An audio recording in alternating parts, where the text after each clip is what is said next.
the difference between an individual's companies and the government finances. As an individual, you can't spend more than what you earn or what your income is. The same principle applies in toto to the government budgets, because if you spend more than what you earn, you can do it for a short period, but continuously you can't keep on being on the deficit finance. Now, in addition, an individual has the option of declaring insolvency. You can spend, borrow, and declare an insolvency. The companies can do that. But you can't imagine a situation where a state government borrows and becomes insolvent, or a government of India borrows. That's why the expenditure is always a function of the income or revenues of the state. Now, the revenues of the state are of two categories. One is called direct taxes, the other is called the indirect taxes. Direct taxes are those levied on income.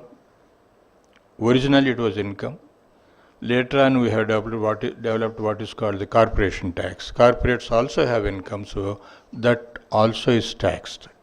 So this is a direct tax, and your sales tax or GST, that's now being talked about, or excise income, service taxes, they are all indirect tax. Even the import and export duties are indirect taxes.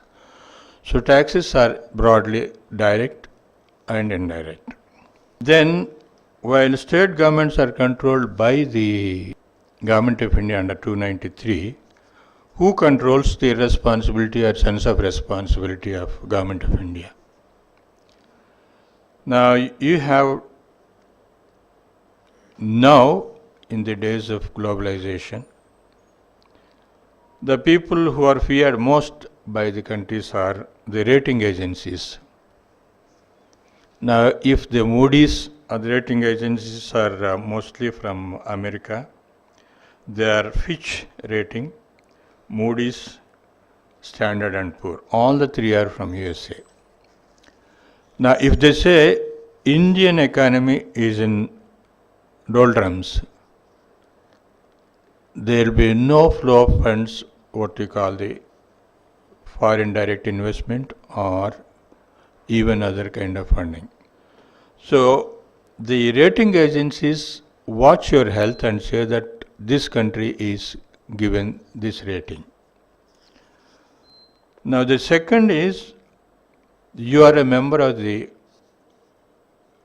World Bank, you are a member of the International Monetary Fund. They also have some kind of guidelines or some kind of standards how countries should behave themselves. They have to raise funds from World Bank, or they have to raise funds from the International Monetary Fund. So basically, the rating agencies, the World Bank and the IMF, and probably now the BRICS Bank, they are the guardians of the sense of responsibility of Government of India. Then taxes I have given the breakup, and on one side the budget you have the income, the other side is the expenditure. The expenditure is called developmental, non-developmental, revenue, capital. These are the two categories. Now, in the state level, most of the money that the governments raise by way of taxation, unfortunately, tragically, is spent on the salaries and pensions of the employees. The employees will be less than 5% of the total population. When I was finance secretary for the first time, second term,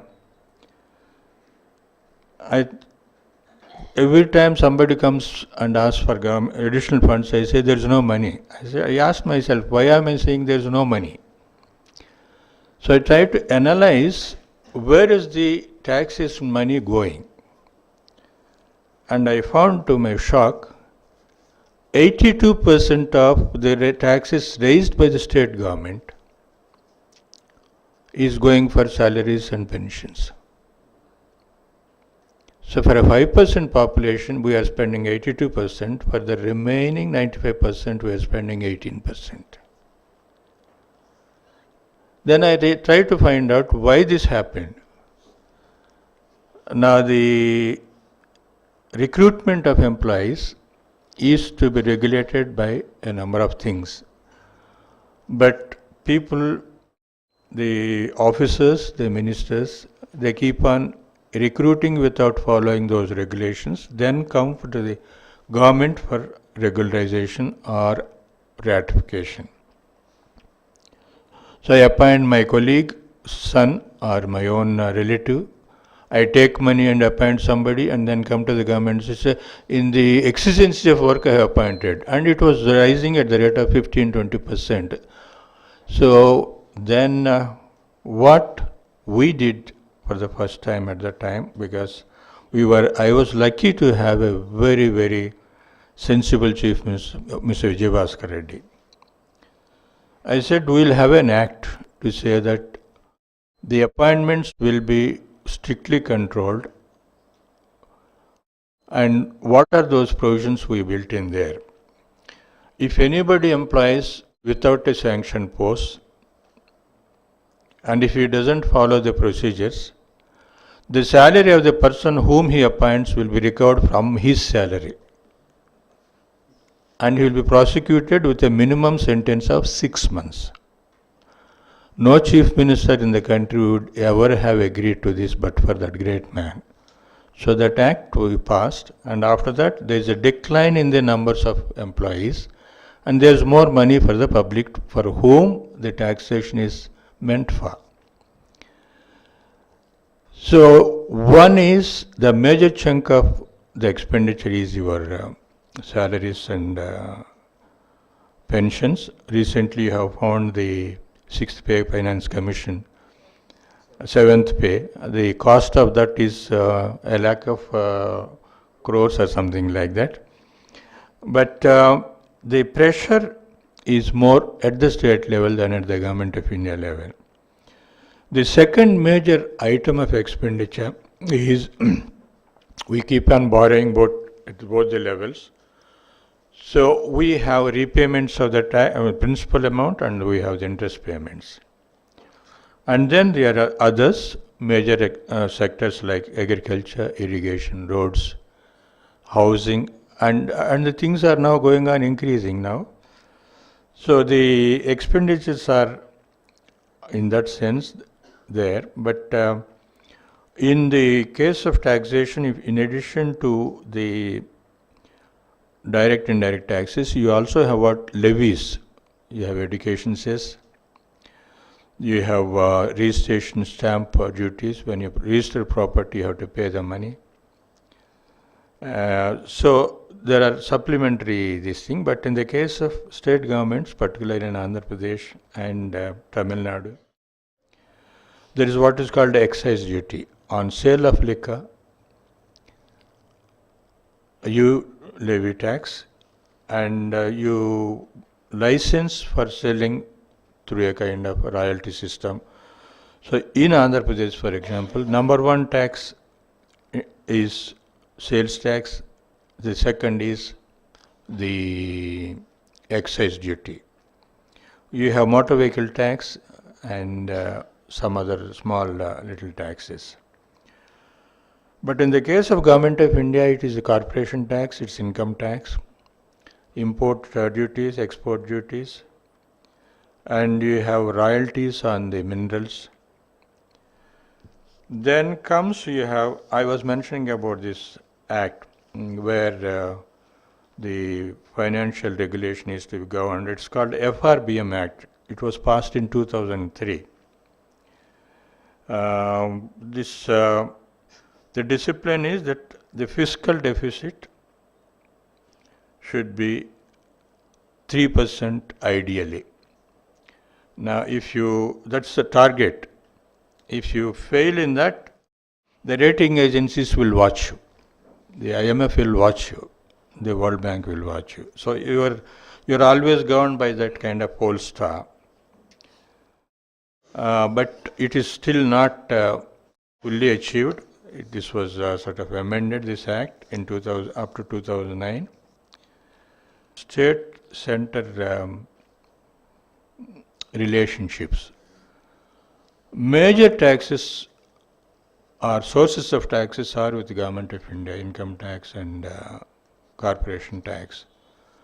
Since ours is a federal state, and in the distribution of subjects, more subjects are given to the states than to the Government of India. The expenditure requirements are more for the state government than Government of India. The major Government of India commitments are defense and of course its own workforce.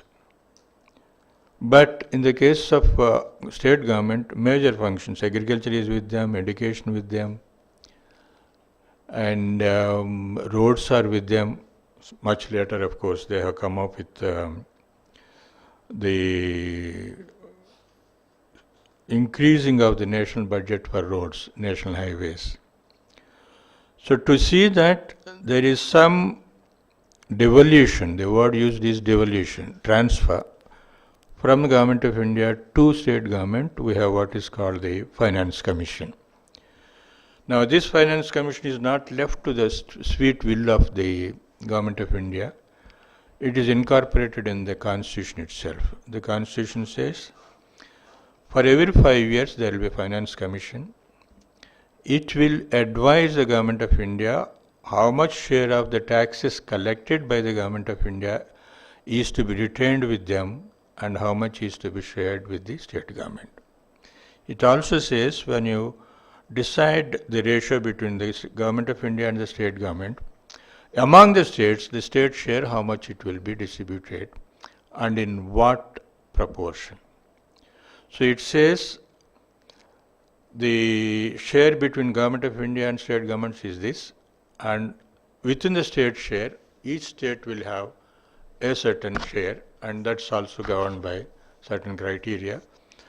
But major criteria is the population and area of the country, of the state. You have special category states. There is a lot of discussion about it in Andhra Pradesh, and Bihar also is talking about it. Originally, the special category states were confined to Jammu and Kashmir and the northeastern states. Later, it was extended to Uttaranchal after it was created, because it's basically special category states are 1, border states, 2, they are hilly areas, 3, they have a lot of forest. Now when you have hilly and forest area, you can't have agriculture, you can't have a lot of industries, so the income will be much less there than compared to a plain states. That's why the Government of India gives a special dispensation to the special category states. Now today there are about 9 special category states, 9 I think. These are the special category states. Now the Finance Commission came into existence from the beginning itself. It started in 1951. And after that, every 5 years, without any interval or a break, you have finance commissions. And generally, the recommendations of the Finance Commission are never deviated. There is a kind of understanding that the Finance Commission's recommendations are honored, because they are made by an independent body. Finance commissions originally were headed by the experts, but in a few cases there was a violation, and there is a deviation. I won't call it violation. Mr. Brahmananda Reddy was once a Finance Commission chairman. Chavan was there once, and KP Salve was there, KC Pant. Otherwise, most of the time it is headed by an expert. The latest Finance Commission, 14th, was headed by Dr. Y.V. Reddy, the former governor of Reserve Bank of India. Then we also have Planning Commission, which deals with state-center relations in terms of planning and financing. This is not a constitutional body, unlike the Finance Commission. This was also launched in 1951, but through a kind of executive order by the then Prime Minister Jawaharlal Nehru. Now, the Planning Commission allocates funds to various departments of Government of India and approves the plan size of the state governments. And for that, they evolved a formula over a period of time, and it is popularly known as Godgill formula. Later on, it was slightly modified by Mr. Mukherjee, the present President of India, when he was the Vice Chairman Planning Commission. Incidentally, the Planning Commission is headed by the Prime Minister. The Vice Chairman is the full-time functionary. So it is now called the Gadgil-Mukherjee formula. Now, basically, there are 4-5 criteria. One is population, it's about 60% weightage for that. Per capita income about 10%. Fiscal management about 10%. Special problems 10%. Now, here, fiscal management is very important. Some states do not levy taxes to the required extent. They always, state level, the chief minister are always afraid of levying new taxes.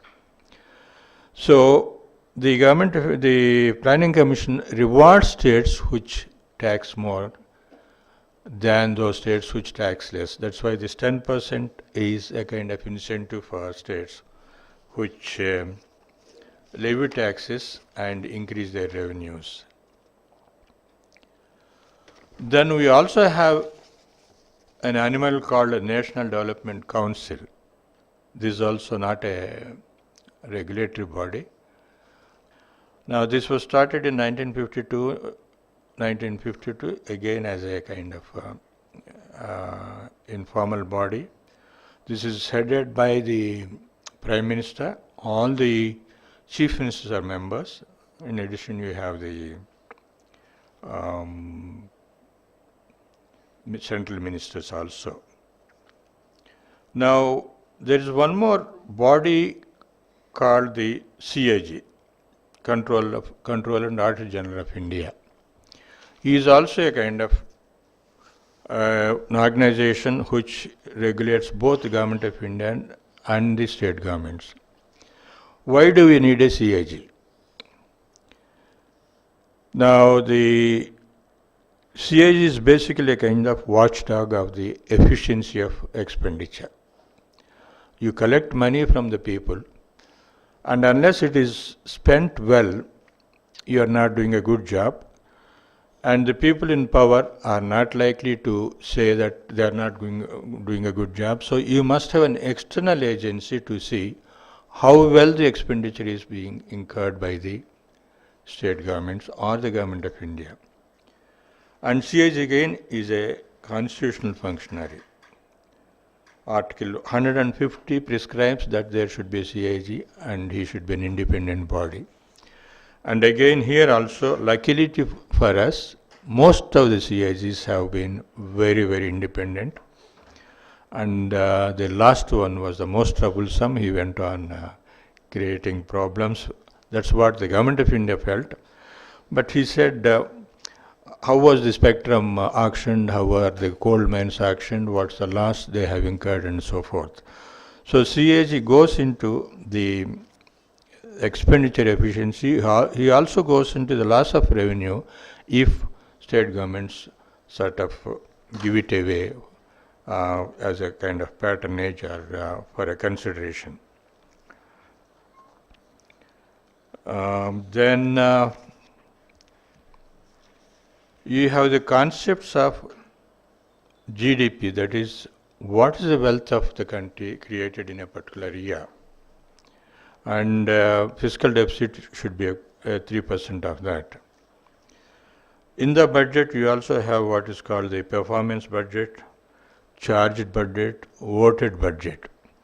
Now, voted budget is, I already said, voted by the legislature, both at the central and state level.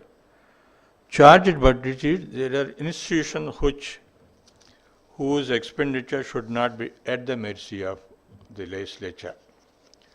If the state government doesn't like a governor, they can say, I won't give you anything for your expenditure.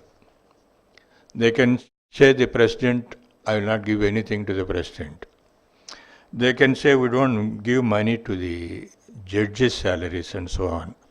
So these are the institutions whose salary or whose perquisites are not left to the sweet will of the legislature, but they are charged. That means once you have the taxation, it's a charge on them. It's a compulsory expenditure.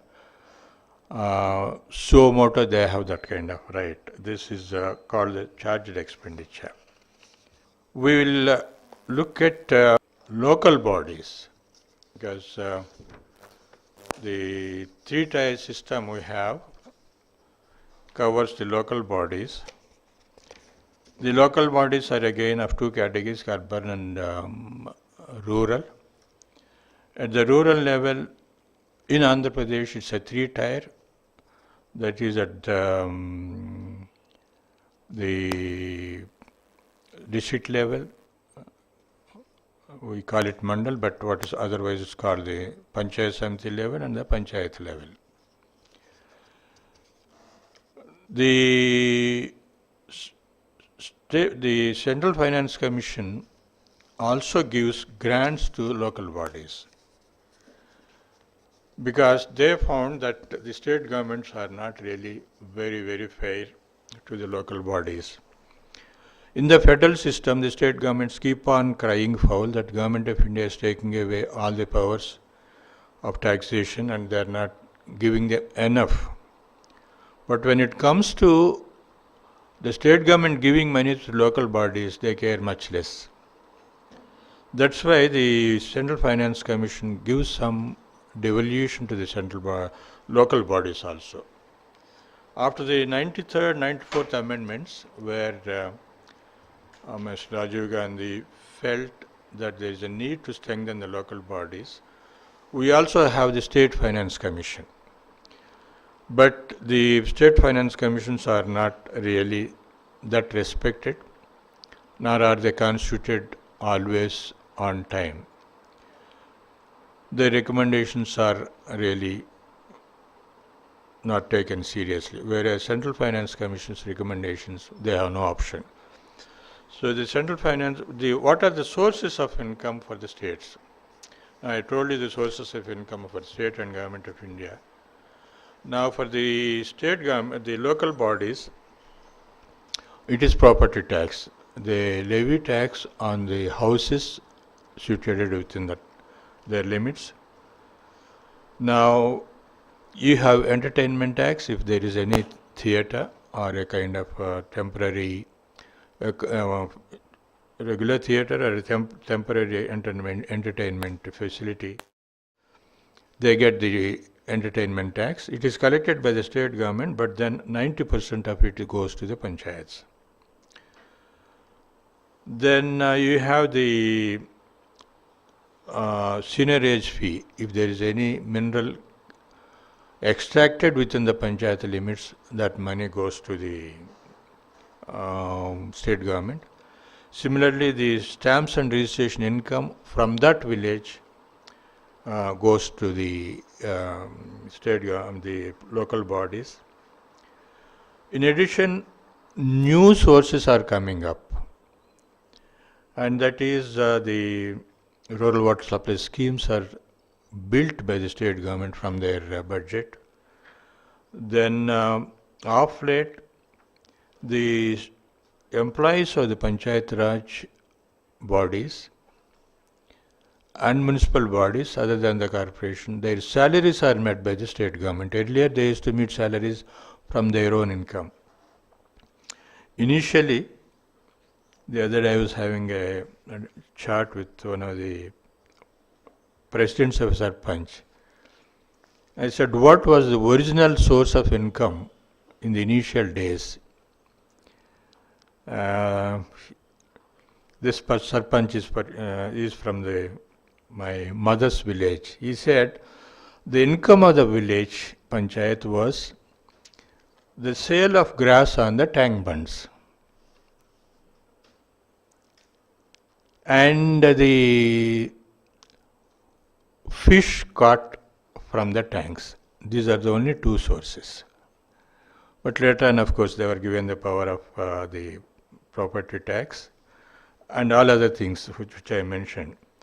But now, in addition to this per capita, the central finance, state finance, seigniorage fee, share in entertainment tax, the power bills of the panchayat are also paid by the state government.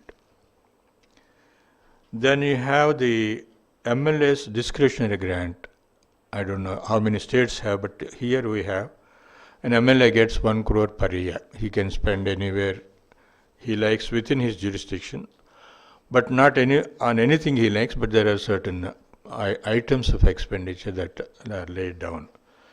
So the MLA can go to a village and say, I'll give you a community hall, or I'll lay this road, or I'll put this water supply scheme in your village.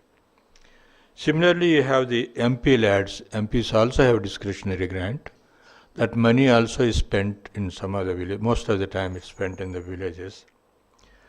And then after that, the CMs are having their discretionary grant. The CMs, sometimes they keep 1,000 crores per year and they keep on increasing it. And when he goes on tour to a village, he will announce like a king, I'll give you this road, I'll give you this, I'll give you that. So today you find that local bodies are getting money outside the statutory sources of income, and to that extent they're sort of in a better position than what they used to be in the past.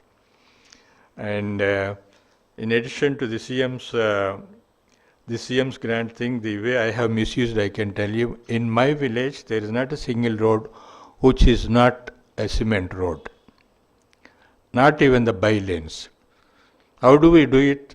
When the CM goes on announcing villages, grants there, I catch hold of the officer and ask him to smuggle in my village in that. So we have one of the earliest drinking water supply scheme, protected water supply. We have all roads and drains. So, but every village will not have a chief secretary, a finance secretary, but otherwise, basically this kind of MLAs grants, CMs grants, and the new grants coming from the finance commissions, these are there.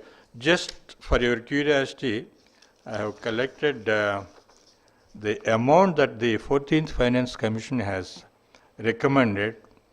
It's about 7,788 crores for rural local bodies and 4,837 crores for urban bodies in Telangana and Andhra Pradesh. So the total amount is coming to between two states about 12,000 crores. It's a huge amount compared to those days. Now, most of this money is given in the ratio of 90% to 10%. 90% for the population and 10% to the area of the village. Now, the same thing is done for the urban local bodies. The 14th Finance Commission has given 2,900 crores to AP and 2,700 crores to Telangana. Relationship in terms of the government and the business. You are hearing that business people control the politicians. Now, is this something new? Earlier, in the election system, there was no buying of votes. Even now, in some states, there is no buying of votes, but there are at least 3 wretched states which buy votes. Now, the sin started in Tamil Nadu, quickly copied by Andhra Pradesh, that covers both the states now, which is Telangana and Andhra Pradesh, and copied and improved by Karnataka. These are the 3 states which really buy votes. The present Chief Election Commissioner of Chief Election Officer of Andhra Pradesh is called Ms. Banwarlal. He tells me this is not so in other states. He is from Rajasthan. He says not a pie is paid by any political party or any candidate to the voter. And the same thing, I believe, happens in a number of other states. But these 3 states, you have this kind of thing. This is one reason why a politician needs money for buying votes, so he has to have a very good, from his point of view, but very unfortunate from the public point of view, relationship with the people that hold purses. But it is not something new.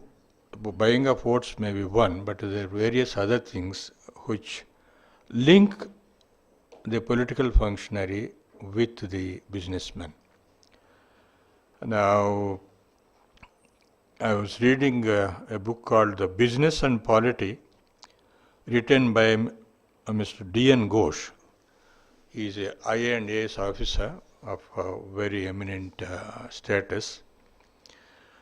He wrote this book in 2011. He has traced the historical, chronological this thing of how the businessman and the ruler are having a kind of equation. He says initially, when the kings have to wage war, the treasury may not readily have cash because your enemy may invade any time of his convenience. At that time, your treasury may not be full. Or you may like to attack an enemy when he is weakest. At that time, you may not have full treasury. So there is a kind of temporary accommodation he needed, so he used to depend on the businessman for financing his military operations. Now, it started like that, and then when it came to the capitalist country, the businessman who's accustomed to the idea of controlling the kings in a way, or having access to the kings in a way, came to a new angle. And in between is a second phase where you started expanding your economy, expanding your territories. Now, England came and colonized a number of countries. Europe went and colonized a number of countries. Probably America, who is itself a colony of England, is an exception which doesn't have colonies. So how do you acquire these colonies? For that also, now you found that a Magna Carta was given to East India Company to come to India. They had powers of taxation, they have powers of raising revenues, they have powers of export and import. And it was gradually taken over by the government. So same kind of expansionist activities of the countries facilitated through this mercantile system also led to a very close relationship between the polity or the political leadership and the capitalist. Now in the capitalist system, Originally, we had socialist system where most of the activity was in the public sector. But after 1991, taking the pretext of a kind of financial trouble, the turbaned gentleman, Mr. Manmohan Singh, it was then that they have gone into what is called privatization. And privatization meant what? Whatever could be done in public sector, you give away to the private sector. And it has become an art. And the master of the art is Dhirubhai Ambani. He started how to control the political leaders. And when a book was written on his undesirable practices, he managed to get it banned from the country. He was a petrol bunk operator somewhere in the outside the country, and he became the richest family in the world. When you start an industry, you need finances. Now, he can't put the whole money from his pocket, so the banks come in to give a loan. And later on, we have developed what is called the equity market, where you can sell shares and raise money from the public. Now, these two functions are controlled, one by the Reserve Bank, and the other one is Security Exchange Board of India. Yeah, not Commission, Security Exchange Board of India. Now, if Dhirubhai has to have that kind of returns and wealth, he should have had a lot of his own money, because when a bank finances, it doesn't give the entire cost of the project. It gives 60%, sometimes 70%. So you have to show your own money as what is called margin money. And if you have to put up a unit of 1,000 crores, you must have 300 crores. How does a petrol bunk operator have 300 crores? How does the later big groups afford this kind of money? What they do is, they jack up the cost of the project. If it's going to cost 1,000 crores, they will make it as 1,500 crores. Knowledge, connivance, and sharing of the loot by the banker. So he will prepare a project for 1,500 and say that 70% of this much, and he draws the money and there is a margin within that. So he doesn't have to put a pie from this. And the Securities Commission gives permission to sell shares under a set of rules, what they call a due disclosure, where you must show your profit and loss account, balance sheets of the previous years, audit reports, and so on. So the private sector is taking advantage of the banks and the securities market. Then it doesn't build a factory in the air. It needs land. It needs probably iron ore in certain categories. It needs water. Now these are all the state resources. Now to get this water, to get this power, to get this land, they have to have interaction with the political bodies.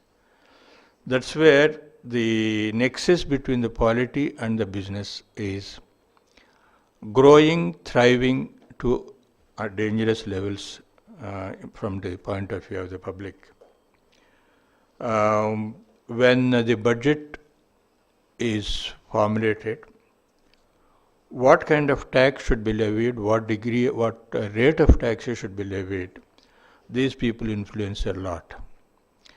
Now, if you see the kind of control these people have, I have some interesting data.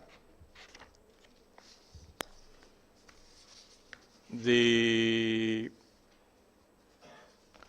rate of income tax in India used to be, in Indira Gandhi's time, as high as 93%.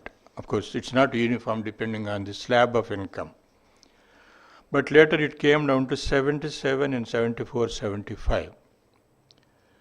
And from 90 onwards, 99 onwards, it's 30% after our new privatization, liberalization, debunking of socialist economy, debunking of the planning commissions. So it's 30% now. How does it compare with other countries?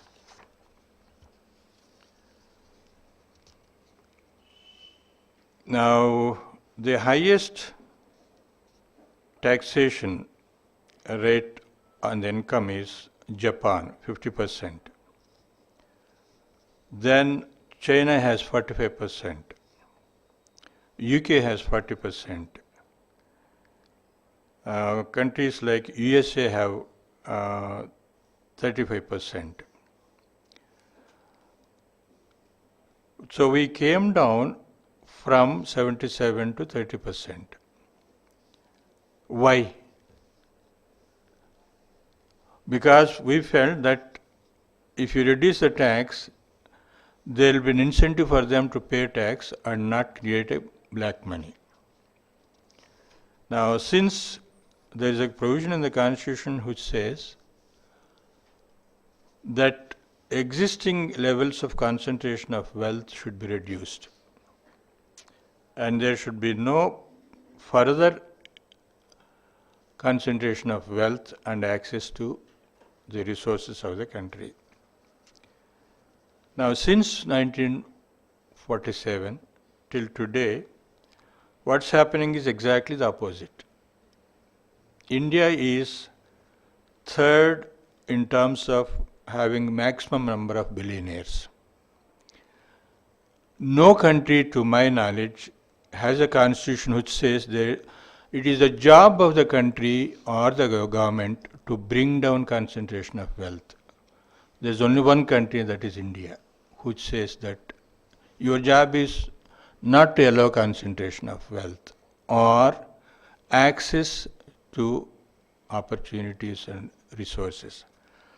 So, with the mandate of the Constitution, there should be no increase in the concentration of wealth.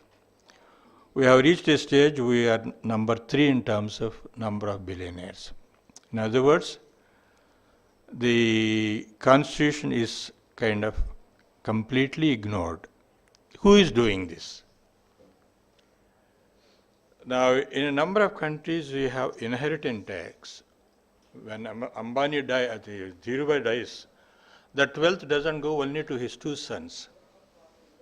In a number of countries, 40%, 35% of the wealth of a person accrues to the state, because his wealth is accumulated with the support and protection of the state government, of the government.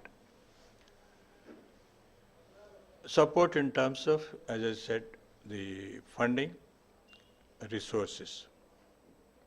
More important is, can you imagine the biggest slum in the world is called Dharavi in Bombay. The richest house in the world is owned by Mukesh Ambani. If there is no security of the state, how many minutes will it take for Dharavi to demolish Mukesh Ambani's house? So his entire wealth is protected by the state government. This is a function to which no fee can be fixed. That's the kind of valuable service that the security provides. If you recall in West Bengal, some of you are from West Bengal, gheraos and bunds did damage the industrialization of that state. This is something which even state government has now accepted, and they are trying to undo the damage. So how does this gherao and band come in? If the state police allow a little freedom to the unions, they would try to sort of bargain for higher wages. But the police will always side with the rich man and not allow this. I have this experience myself when I was sub-collector. That was the first posting which you'd have read. Once I rang up one of the, you call it Mamlatdar or Talukdar in North. I rang up for him. He said he is not in the station, has gone to an interior tribal village along with the inspector of police. He has gone to negotiate wages between the landlords and the workers. And you know what will happen? When the government machinery goes, their support will always be to the landlord. So I said, ask him not to spend a minute there, come back, and never again go for any wage settlement. Leave it to the landlord and the workers. They will have to settle it themselves. But it doesn't happen today. The whole might of the government is behind the factory owner and not with the worker. So for all these reasons, the control of the economy is by these people. And the worst thing that has happened is what is called the regulatory capture. Why did the American economy fail a few years back? Basically because the banks and the financial institutions captured the Federal Reserve in a way, or the Federal Reserve was too loose to allow that. Now, when this was happening, it was so happened I was on the Reserve Bank of India board.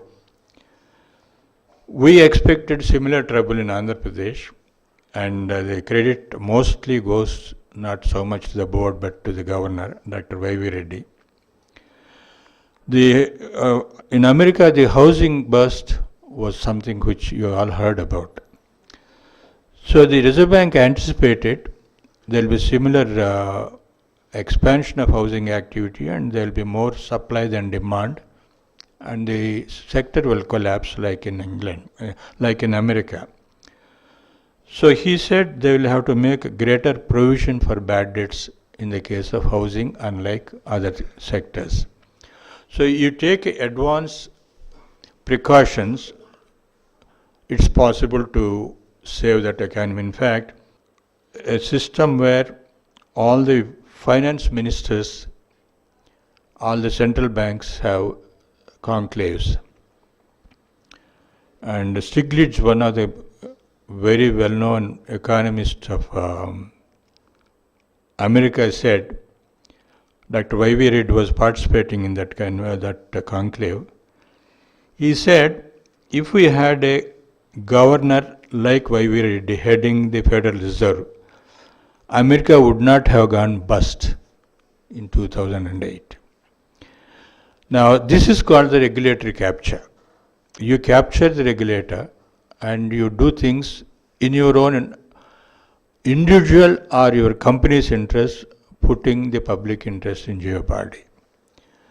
So this is where the relationship between the polity and the business is something which is very, very dangerous animal prowling around, not today, but starting from the good old days. In fact, I read somewhere that even the crusades were financed by the businessmen.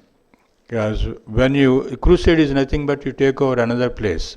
So when you go take over another place, you finance it and then you acquire market of that place.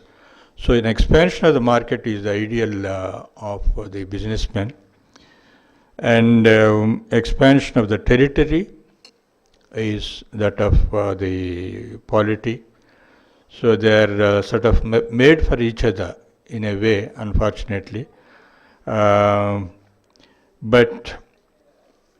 real good governance comes where the business polity is regulated in a way that it doesn't come in the way of development, but it doesn't come in the way of collapse of the system also. This is the kind of lessons we have learned from the business cycles and depressions from time to time.